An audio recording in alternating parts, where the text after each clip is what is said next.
Ladies and gentlemen, good afternoon. Many of you know me. I'm Nariman Farvardin, president of Stevens, and I am delighted to welcome all of you to the 13th installment of the President's Distinguished Lecture Series. Many of you know that this lecture series was established in 2012, and the purpose of the series was to create a forum for discussion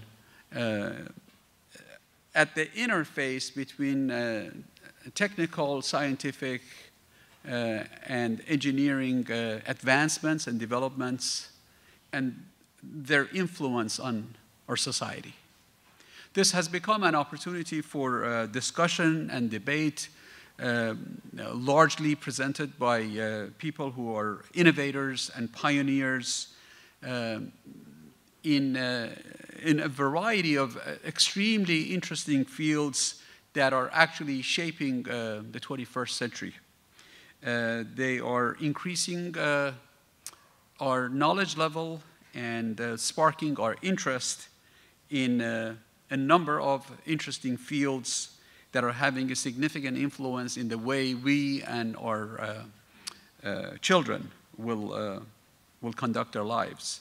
The topics have included things such as policy matters developed by the White House in the previous administration, the interconnections between innovation and the economy, as well as cancer research and personalized medicine, the role of technology in investment management, the role of science and technology in national security, as well as a series of talks that we've had recently in areas related to artificial intelligence and machine learning, including the ethical implications of AI, and most recently a fascinating talk that focused on robotics and advances in robotics. And one thing that I will not forget from that talk was those little miniaturized robots that were made out of sausage. Do you remember?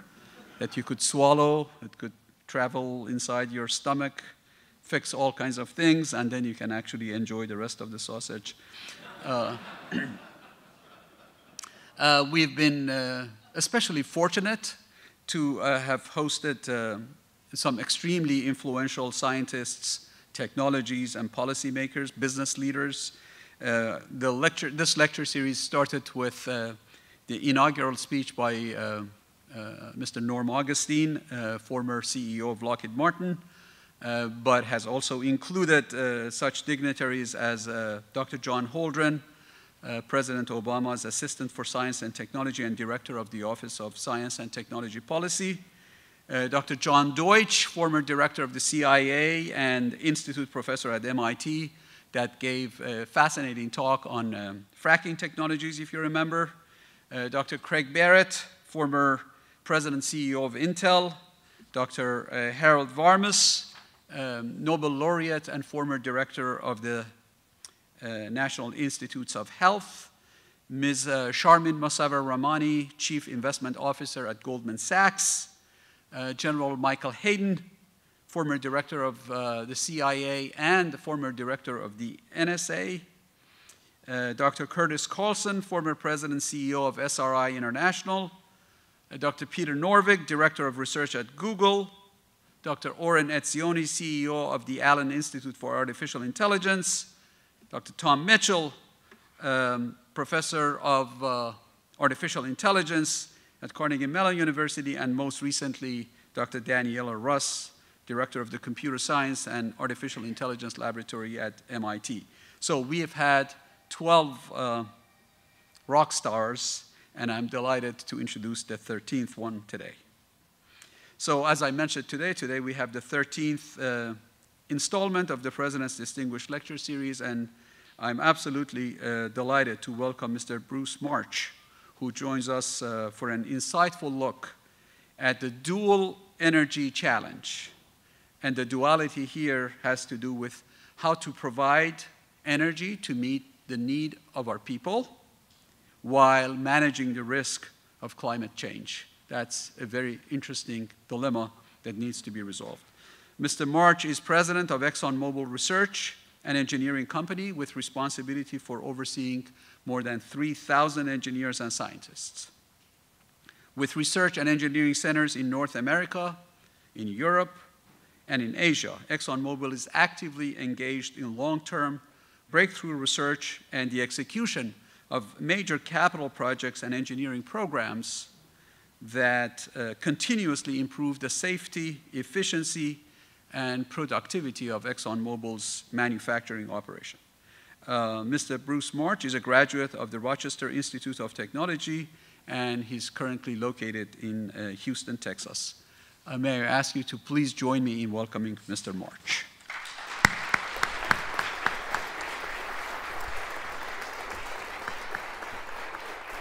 Thank you very much.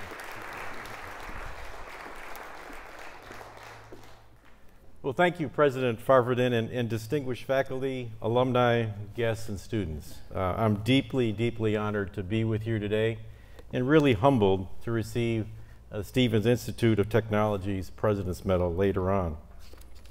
You know, to be included in the company, as Dr. Farvardin just stated, of so many inspirational innovators and leaders who have received this recognition, it's certainly gratifying to me and very, very humbling.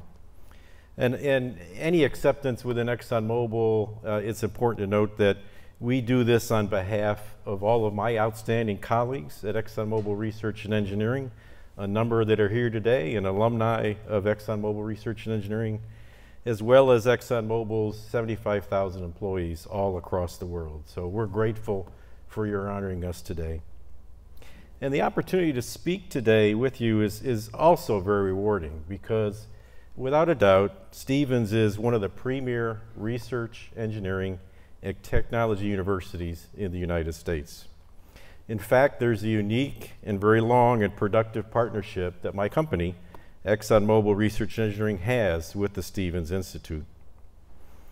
As I did some research for this presentation, I found it very interesting that in the early part of the 19th century, the Stevens family, probably the first family of inventors in our country, really transformed the way our country worked, how we traveled, and how we moved goods. They developed an impressive array of technological innovations, things like steamboats, locomotives, railroad tracks, and much, much more.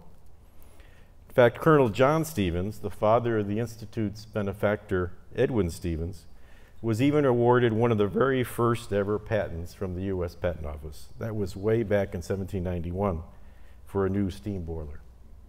Today, nearly 250 years later, graduates of this university that bears the Stevens family name are working at ExxonMobil to transform the way we work and the way we live in the 21st century.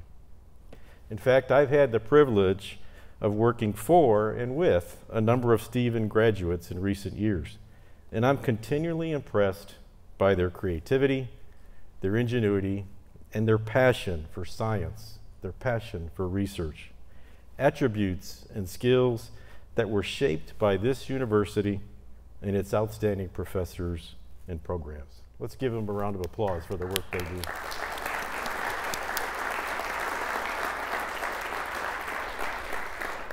This picture here is a photo of our primary research facility in Clinton, New Jersey. It's about 50 miles west of here.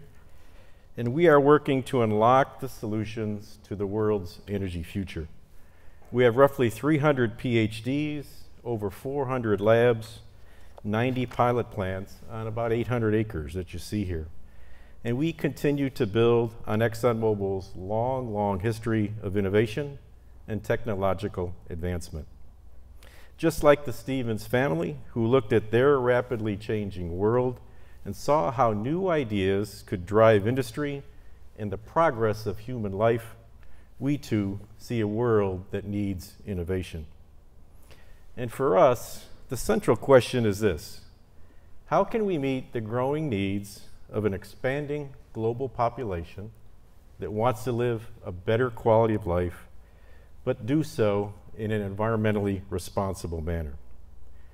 At ExxonMobil, we call this the Dual Energy Challenge, and it's a very complex task with no easy answers. But let's start to look at it in a little bit more detail. Consider that by the year 2040, just 2 decades from now, the world's population will be over 9 billion people. That's up from 7.5 billion people today. And many of these new global citizens will be living in developing countries and emerging economies. This is where people are still starving and striving for the modern conveniences that all of us take for granted every day. Things like electricity for lights, air conditioning in the summer, heat for cooking, for warmth, refrigeration for food safety, fuel for transportation. The benefits we could mention and consider are practically endless. Today, according to the International Energy Agency, more than 1 billion of that 7.5 billion people do not have access to electricity, and more than 2.5 billion people lack modern cooking fuels, and they rely on unsafe methods that are linked to close to 3 million premature deaths every year by living in indoor air pollution. That's tragic, and it's entirely preventable. Many of us rarely stop to think about how much we rely on energy each day. So take a minute, let's consider how we would get through our days without transportation to get to this event today, without food, medicine, clothing, and other vital goods. How would you do without Amazon shipping those packages every Christmas to your door? And by gosh, what would we do without charging our iPhones every day? What a world that would be. And throughout history, it's true that access to reliable and affordable energy has played a vital role in supporting prosperity and enhanced living standards around the world. And you can see that in that chart by some of the countries mentioned there. However, at the same time, meeting growing energy demand for the modern world needs to be done in ways that reduce potential impacts on the environment, including those related to air quality and the risks of climate change. Now, each year, ExxonMobil completes a long-range energy supply and demand forecast. We call it our Outlook for Energy. And that Outlook for Energy and several other similar studies around the world forecast that global energy demand will grow by about 25% over the period from the present day to 2040. And that's even with extraordinary increases in energy efficiency. It's difficult to comprehend the scale and the significance of what a significant statistic that is. In 2016, each and every day, people around the world consumed the equivalent of 280 million barrels of oil a day. Think about that number. Every day, 280 million barrels of oil. And it takes all major energy sources to meet this demand: oil, natural gas, nuclear, coal, large-scale hydropower, and of course, renewables such as wind and solar power. And by 2040, however, the world's going to need nearly 350 million barrels of energy equivalent products each and every day. That's 65 million more each and every day. And as our energy needs expand significantly, you can see on this graph on the right that global CO2 emissions are also expected to rise. But notice it's much, much less than 25%. The increase is expected to come entirely from developing countries that are not yet part of the OECD. In 2004, you'll notice on this graph that CO2 emissions from those non-OECD countries surpassed those compared to the developed countries in North America and Europe. In the years ahead, we would expect that trend will continue with population growth, but more importantly, people's pursuit in emerging economies to live a higher quality of life. They live that higher quality life by using energy each day like you and I do. As you can see in these graphs, the emerging economies' pursuit for this higher quality life has already begun. And by 2040, countries with emerging economies will account for about 3/4 of the world's CO2 emissions. So exactly what emissions are increasing? There are three major areas of use, or what we call sectors, that drive emissions growth. The first sector is electricity generation. It's the single largest driver of energy demand and ultimately emissions. In 2040, we expect will account for about 40% of the global energy-related emissions. Second category is the industrial use of energy, accounting for a little more than 25% by 2040. And the final sector where we will see modest emissions growth is in transportation. That we expect will be driven by substantial increases in the number of passenger cars in places like China and India, but also the expansion of commercial transportation activity. That includes rail, marine, aviation, and heavy-duty truck transportation. As I sat in President Farverdan's office today, you could just see this all around you. Marine activity on the river, traffic all around, airplanes coming into the New York metro area, a great example of the energy that's there all the time.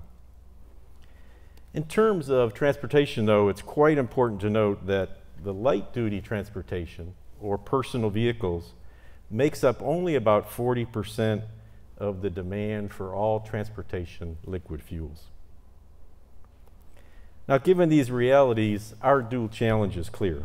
We must find ways to continue to produce the vast and growing amount of energy that the world needs, while at the same time reducing CO2 emissions across three of these high-use sectors. And it's tremendously important to focus on all three sectors, because eliminating emissions entirely from electricity generation, which gets a lot of focus today, that won't be enough to achieve a 2 degrees Celsius pathway. That's just the objective that's laid out by the UN Framework Convention on Climate Change. We need to work on all three sectors.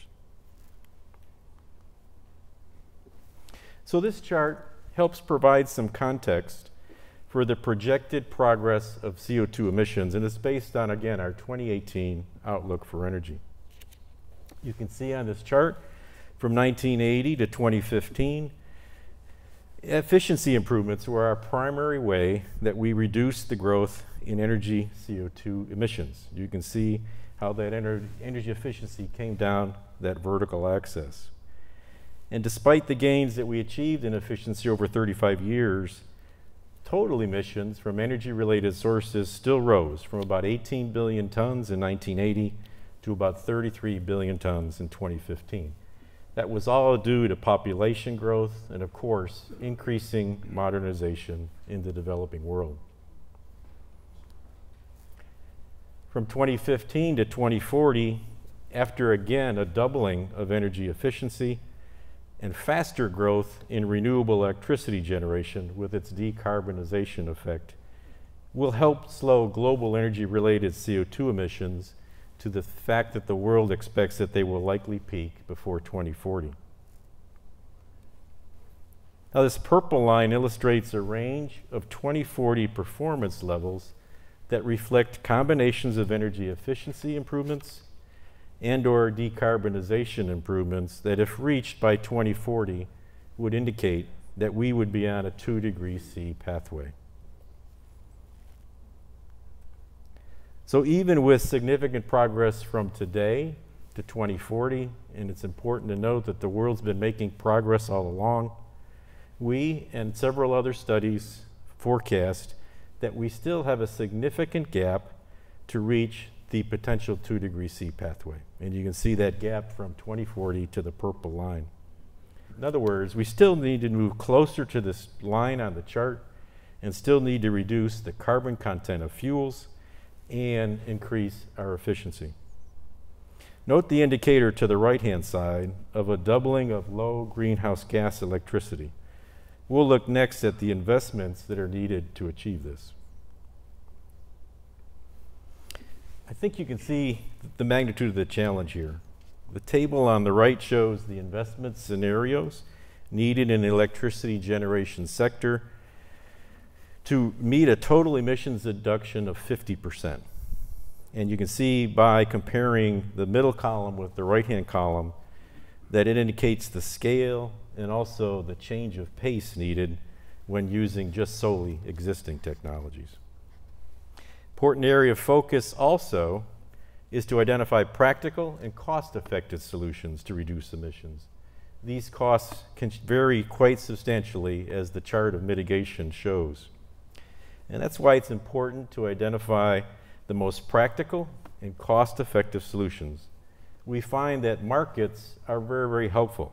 When costs are competitive, the decision for consumers to use a different kind of energy is much, much easier to make. You can see this on the graph. By shifting to natural gas from coal in power generation on the far left-hand side, that's relatively inexpensive and can deliver significant CO2 emissions reductions. And we've seen that in the world as coal plants are being replaced by gas-powered plants. Also, in the middle of that graph, you can see that onshore wind and utility solar costs have dropped substantially. And now they're practically aligned from a cost standpoint with gas-fired power generation combined with carbon capture and storage. So our desired way to successfully curb emissions across the three sectors I mentioned earlier without disrupting the economic and the social progress of countries all around the world is to develop new technologies that can be deployed affordably at scale. And while some of the most promising advancements aren't quite commercially viable, we are working hard to bring them from the development stage to reality. And our team is uniquely qualified to do this. That's because at ExxonMobil we've been involved in research and development of cost-effective emissions solutions for many years. For example, we've long worked to mitigate CO2 emissions in our own operations. We've improved our efficiency at drilling sites, in our refineries, and all across our petrochemical facilities. Recently, we undertook a company-wide campaign and commitment to reduce our flaring and venting. That's the burning or the release of natural gas from a drilling site, usually done for safety reasons, and we've committed to reduce that by 20%. We are making progress. Our XTO Energy business unit has reduced energy emissions by about 9% since 2016, so not quite halfway there to go. We've still got tons of room for improvement, and we're actively working on the issues. We also want to provide a range of solutions for our customers. That's providing clean burning natural gas as fuel for power generation and industrial uses as well. Chemical products like high-strength plastics that can replace steel, wood, and other infrastructure materials. These things make automobiles lighter and more fuel efficient. And we also produce high-value fuels and lubricants that reduce energy use and, of course, the resulting emissions. As a company, we're actively engaged on climate change policy. We're trying very hard to advance the climate science to underpin sound policy and working with a wide range of stakeholders to promote solutions. But most importantly, we are investing in research and development of several promising next-generation lower carbon technologies that can benefit all of the three major energy-intensive sectors I showed you previously. For example, we have an effort called process intensification. That's research that could lead to a significant reduction in the amount of energy we need to use in our refineries and our chemical plants to make the products that we do. We also have research into affordable, effective techniques for carbon capture that could both benefit power generation facilities and industrial facilities. And we're continuing to make good progress on next generation biodiesel fuels for transportation. We strongly believe that our capabilities, our knowledge, our expertise, and our experience are better suited to develop these new next generation technologies rather than by repeating what other companies are already doing in the wind, solar, ethanol development, or the first generation technologies. I'll talk in more detail about each of these new second generation technologies a little bit later. But let me just have one more slide that talks a little bit more about the background on ExxonMobil's involvement in research and development over the years. We call this slide our history of innovation, and you can see we've been a leader in developing new technologies and products that have delivered significant benefits to the world. This is the reason that I'm confident, and my peers here with me today are confident, that we can successfully tackle this dual energy challenge. We know how to take an idea from someone's imagination, take it into the laboratory, take it into a pilot plant, and eventually scale it up to be a global business in the global marketplace. The energy industry has faced some very significant challenges before, and we've always turned to technology to solve those challenges. Technology that's fueled by human innovation and is really the best solution in the long run. In fact, we, ExxonMobil, at its heart, we are a technology company. We've been at the forefront of many technologies you see on this page that have allowed energy to be delivered in a safe, affordable, and a reliable manner for many, many years. And many of the tools that we use today and the products we create were unimaginable just a few decades ago. Let's highlight some of these. In the 1940s, we developed a process to make high-octane fuels in synthetic rubber tires, which were critical components in winning World War II. In the 50s, we used then state-of-the-art computers to simulate reservoirs more efficiently and effectively produce more oil. We also produced the first synthetic catalyst to make high-octane fuels, and this was the genesis of several catalyst innovations that continue even into today. 1960s, 1970s brought plastics and brought the first synthetic motor oil called Mobil 1. We were one of the pioneers that actually explored the fundamental science that enabled the lithium-ion battery. And we dropped it a few years later. What a shame. Lithium-ion batteries are still the leading battery in use today. And we led the way in developing low-sulfur fuels with greater improved air quality as well. At the turn of the century, in 2000, the Hoover-Diana platform in the Gulf of Mexico achieved many world and industry firsts. It included setting a water depth record at that time for a floating, drilling, and a production platform, and it also used subsea tiebacks. We continue to this day to develop specialty plastics that can provide tougher, thinner, and lighter weight packaging films that reduce energy and reduce waste. And today's computers have allowed us to set a record for the number of processors used in modeling a reservoir. And hopefully all of you realize, because you're buying it, we now have annual protection, Mobil 1.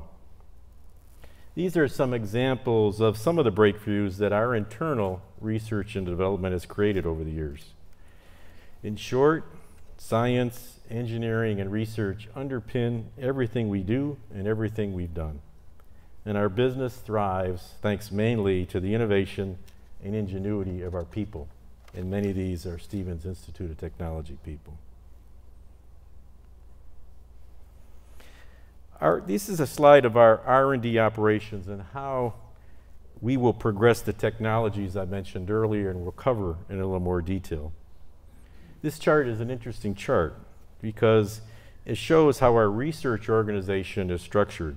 We're structured around scientific capabilities rather than ExxonMobil business lines. You can see 4 key technical capabilities here: physics and mathematics, process engineering, materials, and of course hydrocarbon and emerging energy. We believe these scientific capabilities are the most critical to help solve the dual energy challenge, and that's the primary focus today of our R&D work. The highly skilled, capable women and men working on these teams are supported by the most sophisticated tools our industry can buy. That includes supercomputing capabilities. We're starting to get into quantum computing capabilities, things like a helium-ion microscope, and on and on and on, much, much more. We're committed to maintaining really high levels of investment in our laboratory facilities in Clinton and all around the world. And through the years, we've learned a key lesson. That's if we can get the fundamental science and the engineering right in the lab first. That'll have a direct correlation and able to deploy and scale technology in the field where it really counts. But what else is very, very important is that we don't work alone. Scientific collaboration we do with more than 80 leading universities and many other government and industry groups. That allows us to share ideas, share our insights, and collaborate with some of the world's leading scientists and researchers. It's an ideal way to spur innovation, creativity, and of course, avoid any duplication of effort. And you can see our people are pretty prolific. Last year, for example, we had papers published in over 90 peer-reviewed publications. We also collaborate with others in our industry. Another example is we are one of 13 leading companies involved in the Oil and Gas Climate Initiative. That's a group that's working across a number of key fronts to reduce carbon footprints. So as I promised, I'd like to provide you now some more deeper details on the R&D pathways we are working on to lower CO2 emissions and improve efficiency across the three primary sectors of energy usage. These are the R&D pathways we are applying our unique technical capabilities and trying to innovate and produce second-generation technologies. I'll start with our work to lower emissions at industrial facilities first. I don't think it's any secret to anyone in the room here that producing fuels and chemicals requires large amounts of energy and also complex, capital-intensive infrastructure. Today, our industry primarily starts with raw material crude oil. It contains a distribution of different hydrocarbon molecules. We then separate and convert those crude oil molecules into other molecules that are eventually treated and can be used as a finished product. Today's technology for separation is primarily distillation, where we take advantage of the different boiling points of hydrocarbon molecules to separate them.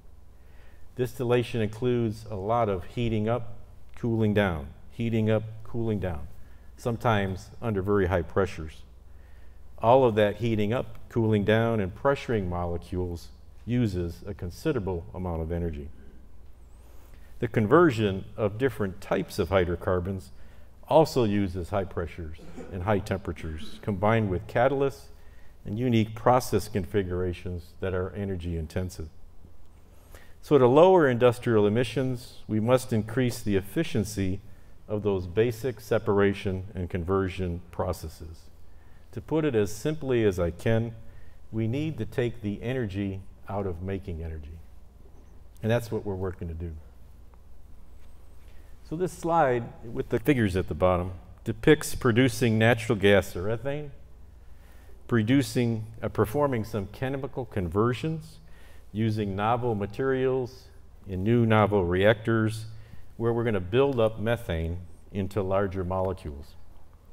Separations will still be required, and our researchers have found that by using innovative membranes that you can see on the right-hand side, or specialized filters, along with more efficient process configurations, we can lower the temperatures needed for separation and significantly reduce the amount of energy used. We're also studying other areas of process intensification, basically trying to improve the design of our conversion infrastructure to maximize output while also minimizing the amount of energy needed. And by studying and working with universities and adjacent industries that deploy some of these modular manufacturing solutions, we're pursuing today a very large number of current opportunities. It's important to note that separations and conversion will always be the core of our business and how we produce the fuels and the chemicals that the world needs. But there's significant room for improvement, and our focus is on transformative solutions for our future development. Next, carbon capture, utilization, and storage. We believe carbon capture can play a very important role in helping us reduce emissions in the long term. In fact, every study that models a 2°C pathway incorporates large-scale carbon capture as a necessary strategy. Today, we are an industry leader in carbon capture and storage. In fact, we are responsible today for about a quarter of the CO2 that's captured and sequestered around the world. Unfortunately, there are some key significant barriers to widespread use. The current technologies in place today are complex processes that require a lot of additional energy. As an example, if you wanted to capture carbon for a world-scale size large electricity generation plant, it would require about 20% more energy of the output of that plant to be successful. Said another way, if the power plant used its own power that it generated, it would need to be derated by 20% to capture the CO2 emissions that it currently produces. But what if we could capture CO2 from electricity and industrial facilities, both new facilities and existing facilities, and in the process produce more energy while capturing those CO2 emissions? That would really be transformative. The schematic on the bottom shows how we're using a fuel cell to concentrate CO2 and generate a small amount of electricity through the electrochemistry in the fuel cell. Once again, our collaborations are very, very critical. We're working with companies like Fuel Cell Energy, as well as research institutes in Netherlands like the ECN, and leading universities such as University of California at Berkeley to develop the materials involved and the unique process configurations. In particular, with Fuel Cell Energy, we're working with them to understand the fundamentals with an eye towards longer-term, large-scale deployment. The good news here is that this process, this fuel cell process, will work both on electricity generation and on industrial CO2 emissions.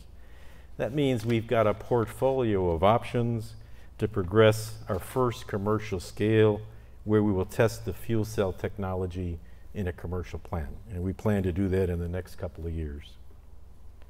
We're also working on other novel materials and processes to concentrate CO2. And it's important to find in that the U of carbon capture, utilization, and storage to find other valuable uses for carbon dioxide, since at some point we'll be challenged to concentrate all of it and sequester it in the ground. All of these are not very simple tasks, and we still have a lot of work to do on the research front to make these ideas a reality. And we continue to look for additional ideas to add to our portfolio. Finally, let's talk about transportation, that third sector. Now, our outlook forecasts that light-duty or personal vehicle transportation will continue to see increasing electrification. All of us have seen hybrid vehicles and electric vehicles continue to grow in popularity, and costs have come down, recharging options have improved, and their market share, we expect, will increase accordingly. However, you heard me mention before that only about 40% of liquid transportation fuels goes into the light-duty transportation. We will still need liquid transportation fuels for many, many decades into the future. And again, these are commercial fuels. Heavy-duty transportation includes trucks, railways, airplanes, marine vessels, where we will still need a liquid fuel that's portable, that's high density, and that has a lot of energy in it.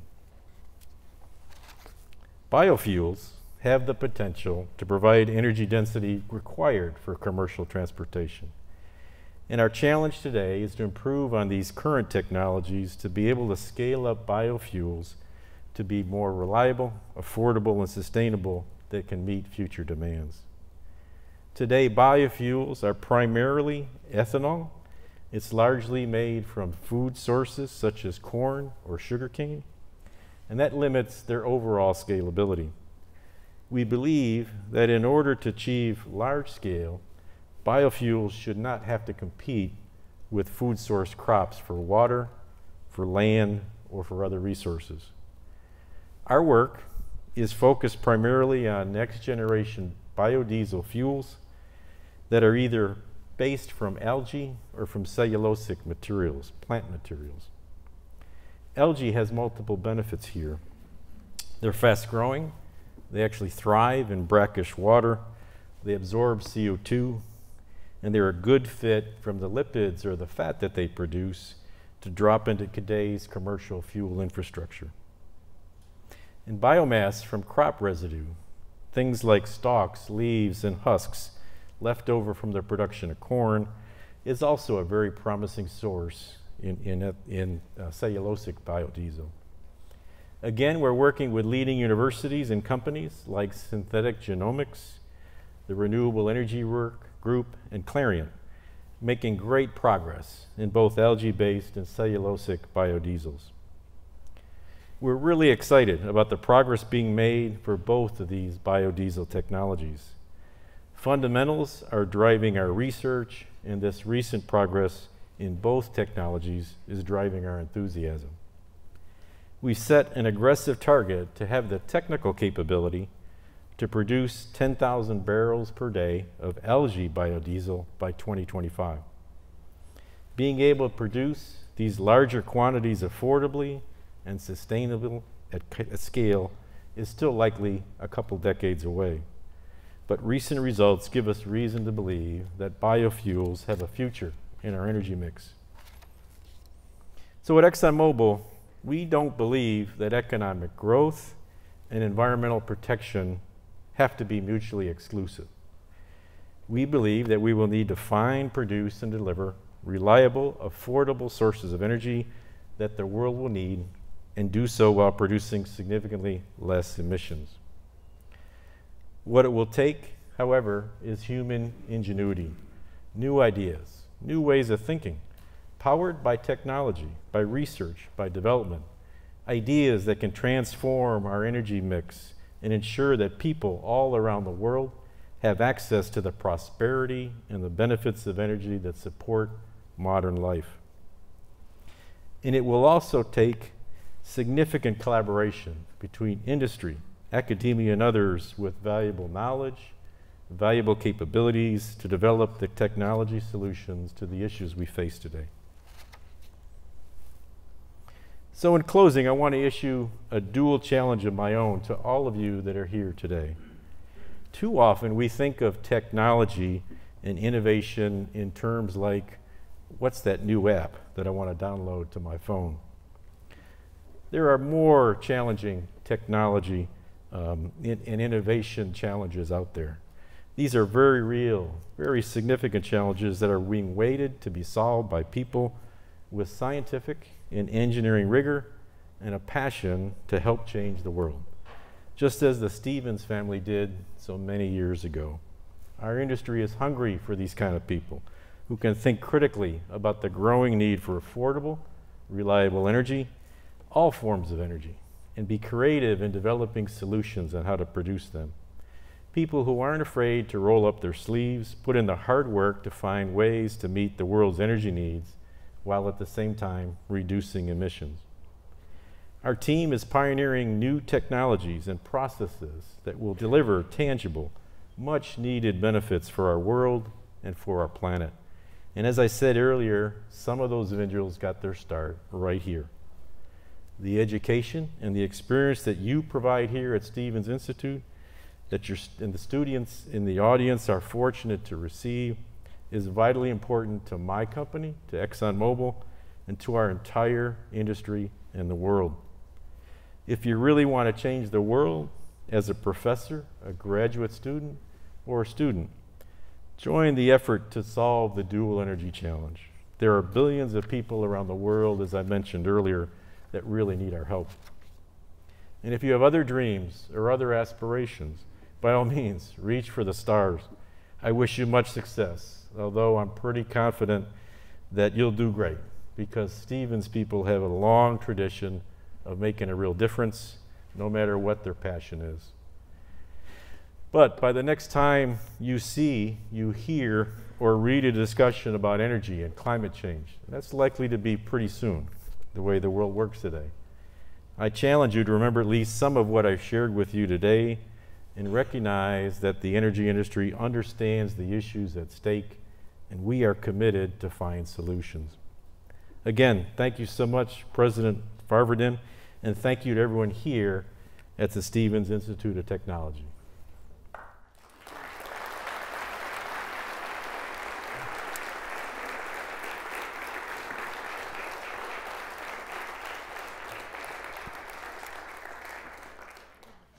My question is about policy and collaboration, and I have to ask, you come from Exxon, I was very encouraged when Rex Tillerson was named as Secretary of State, thinking that, okay, here's some really good collaboration between industry and government, Right. i.e. policy that comes out of it. You know, we see that's not that easy in terms of the many dynamics that are involved in that. What do you think about how we do this in the future with collaboration, with the knowledge that industry has, and how we can really affect policy? I know it's not a layup, but I thought you might have some really interesting good question. insight. Really good question. You know, we haven't seen much of Rex since he no longer was the Secretary of State. He left so fast, he didn't even have a chance to have a retirement party as he got into the cabinet, and was so busy around the world, and in fact, he couldn't interface with us very much with the rules in play. When he ended his stay as the Secretary of State, we had the time to celebrate his retirement, a little bit belated, but he's doing great. In fact, he looks great. He grew a full beard. I didn't even hardly recognize him when I saw him. But there's all sorts of ways, not just that way, to do better collaboration with the government. You know, we're most interested in things like working with the Department of Energy. We're actively kind of rolling up our sleeve. Some of this country's best scientists are in the DOE, believe it or not. They've got two really big labs, a renewable energy lab and an energy technology laboratory. We are close to working with them on a couple of real interesting opportunities. And that is a key way we see going forward, maybe working with the scientists and then having it bubble up into policy, but also actively kind of have a seat at the table of the policymakers as well. You have to try, you have to be able to tell folks what your true intentions are, and then just get on with it, try to find those solutions. Yeah. Thank you. You're welcome.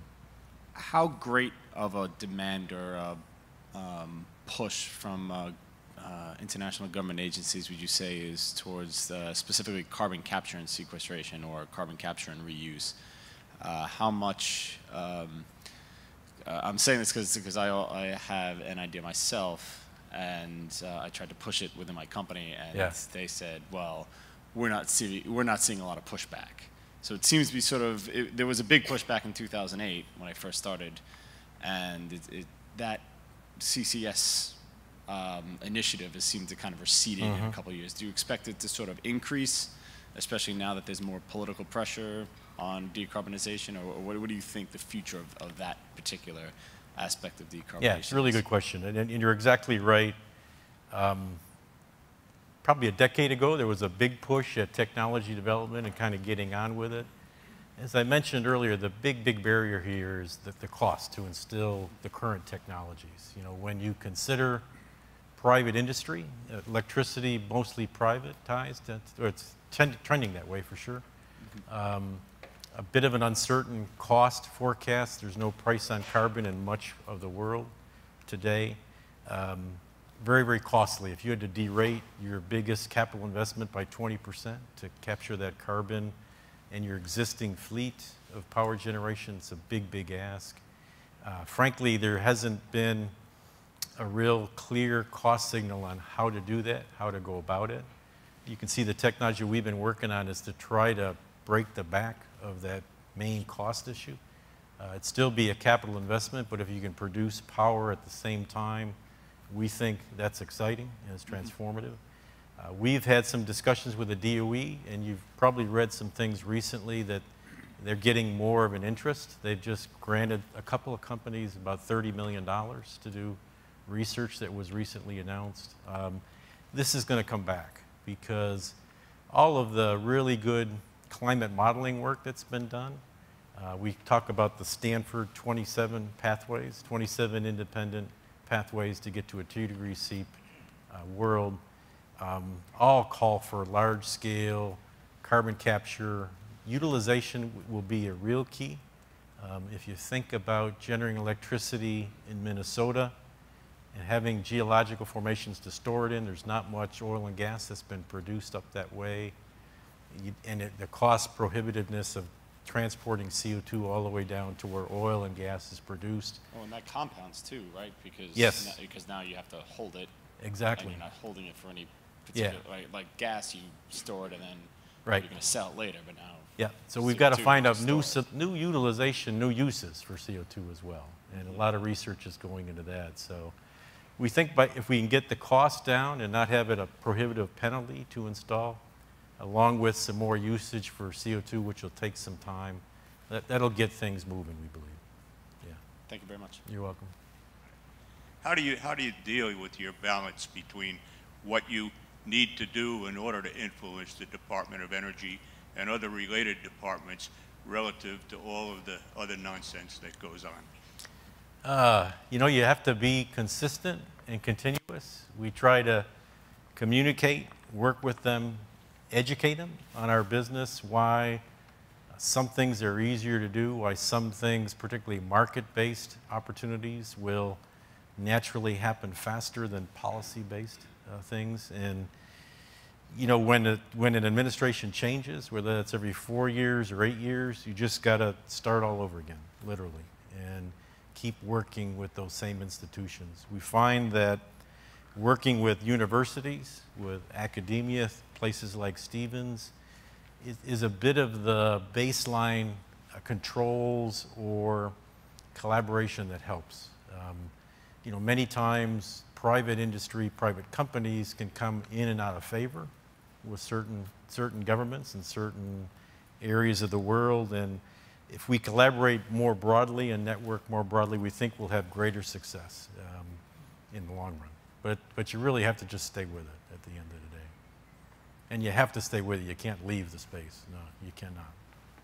Yeah, my question is on the impact of radical changes in the cost of large-scale electricity storage on the validity of the scenarios that we see. If you look at scenarios of different institutions, you see pretty solid demand for fossil fuels, mostly driven by the transportation sector and, as you said, emerging economies. But there's always a constant criticism that that's ignoring the effect of a major change or reduction in the cost of storage. Once we get to that point, the intermittent renewables become much more competitive and electric vehicles basically penetrate a lot in the market. So can you give us like a rule of thumb, which kind of progress would fully nullify that scenario and we would see a fully electrified future for energy in 2-3 decades? Is it something that you see realistically, or you think the scenarios of solid base to remain valid even under certain progress? Thank you. No, I mean, I think the progress you've seen to date will tend to make us believe that more will come, without a doubt. And you highlighted it.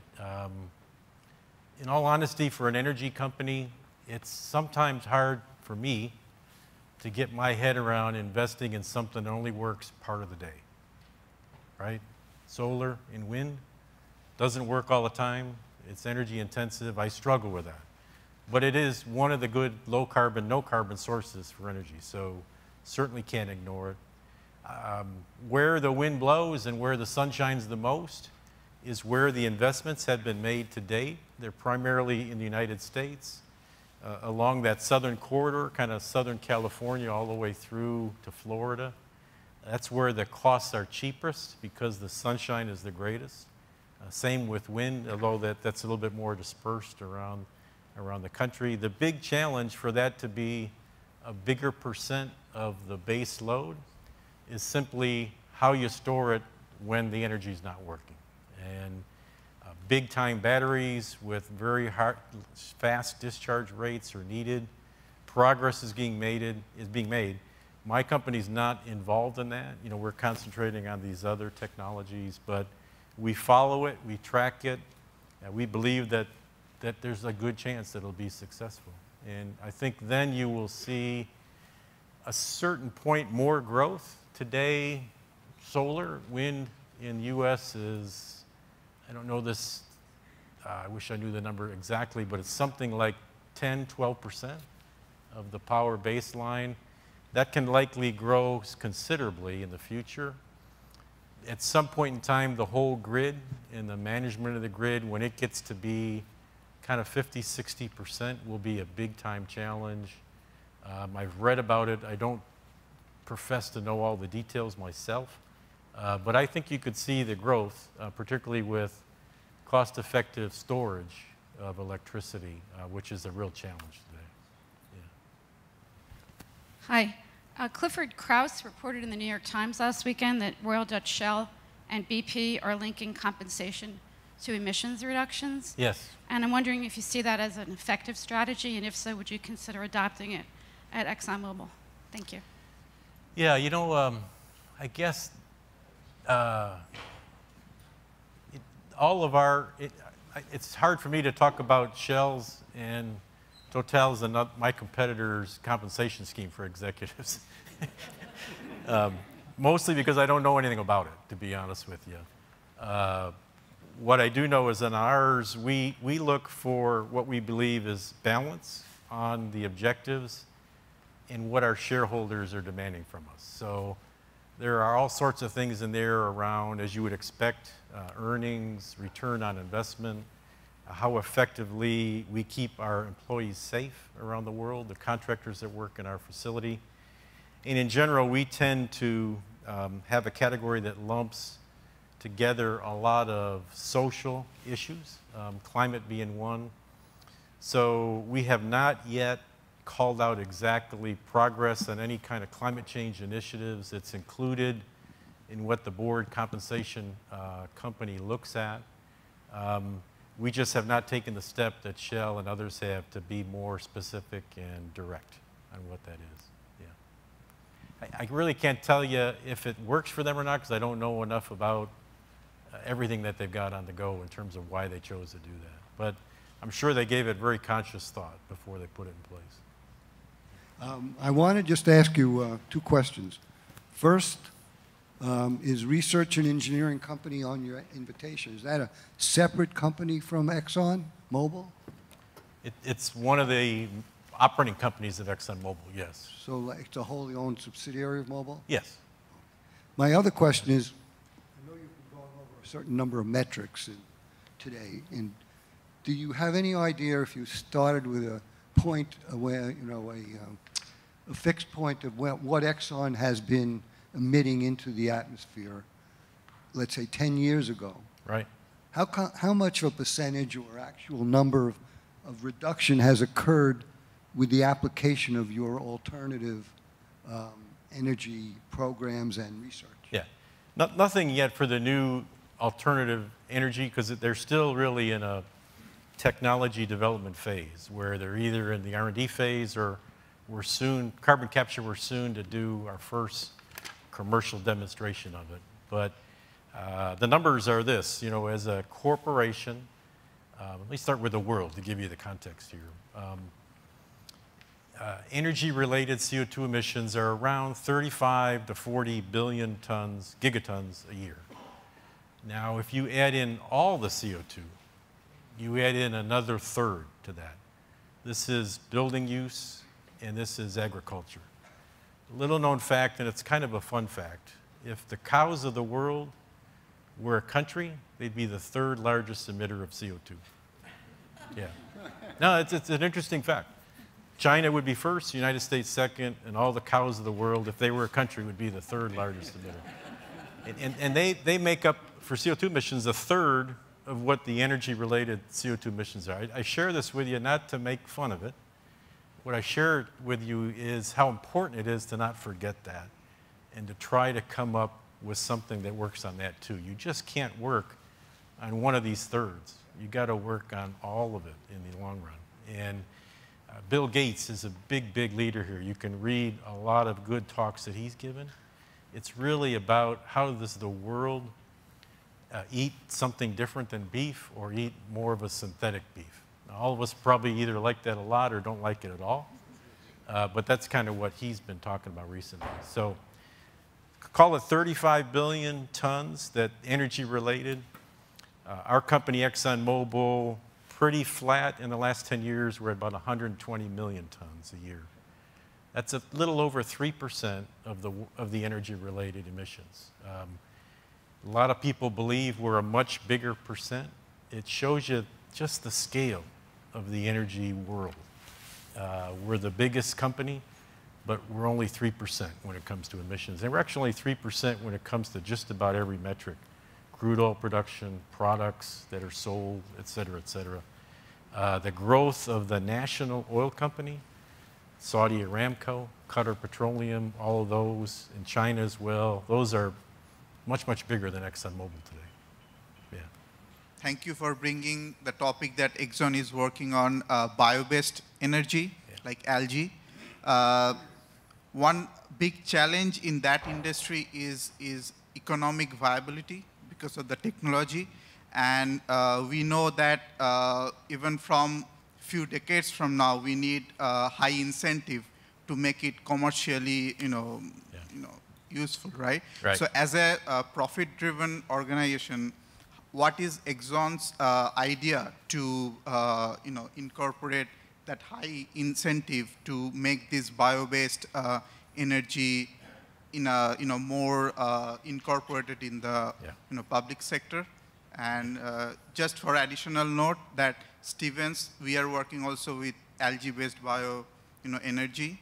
So, and it's really interested, good to see that, we can have something meaningful. Oh, yeah, that's good. I didn't realize that you had that Yes. work being done here. We should talk afterwards to kind of share how we're doing. You hit the big challenge on biofuels right square on the head. It's a question of cost. We've seen gasoline range ethanol be subsidized and mandated into the gasoline pool, not just in the United States, but really all around the world for a considerable period of time. That's how it competes to date with subsidies. Those subsidies eventually go away. What governments hope and private industry hopes is the technology can improve in that time frame that the market is subsidized such that it can compete on its own at that date. That whole concept you can apply to electric vehicles and all different sort of things in the energy space. We haven't taken our two technologies far enough yet to really know how close we are to a marketplace, and in all honesty, it is very difficult to compete with the efficiency of the fossil fuel world. We've had over 100 years to optimize it, to perfect it, to scale it up, to do it in ways all around the world that we all enjoy, by making it as affordable as it is. We've got to solve the emissions issue that comes with it, but we really need time to see how close we can get. But that is the major challenge going forward, is to make that cost competitive. I met with one of the professors here today on key ideas of, as you start this and try to get started with some new transformative business lines, what are the best ways to do that? So already, again, Stevens is contributing in a very, very big way.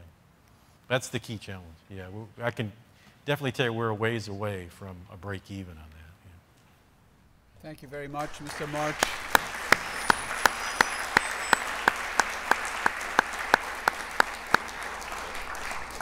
I am sure if we were to continue this discussion, there would be many, many more questions and thoughts. This dual energy challenge that you discussed has obviously many interesting dimensions. There are scientific and technological dimensions. There are policy dimensions. There are political issues associated with it. I wanted to thank you on behalf of all of my colleagues and the entire Stevens community for a fascinating and a very informative talk. You were gracious and very generous with your time, and I'm immensely grateful to you. At this point, Bruce, could you please come up? I have something small to give you. I'm pleased to confer the 5th President's Medal upon Mr. March. The President's Medal is awarded to individuals who have had a significant impact on society by virtue of their science and technology-focused research and development activities and contributions, their entrepreneurial accomplishments, their leadership in business, education, or the public sector, their artistic or cultural contributions, or their success in elucidating critical topics for greater public understanding, policymaking, and action. Today, I bestow this honor upon Mr. March for his leadership and significant contributions to energy research and production. As further tribute to Mr. March's influence, a deserving and talented incoming freshman will be selected at Stevens Institute of Technology, of course, will be selected to receive a scholarship named in Mr. March's honor next fall.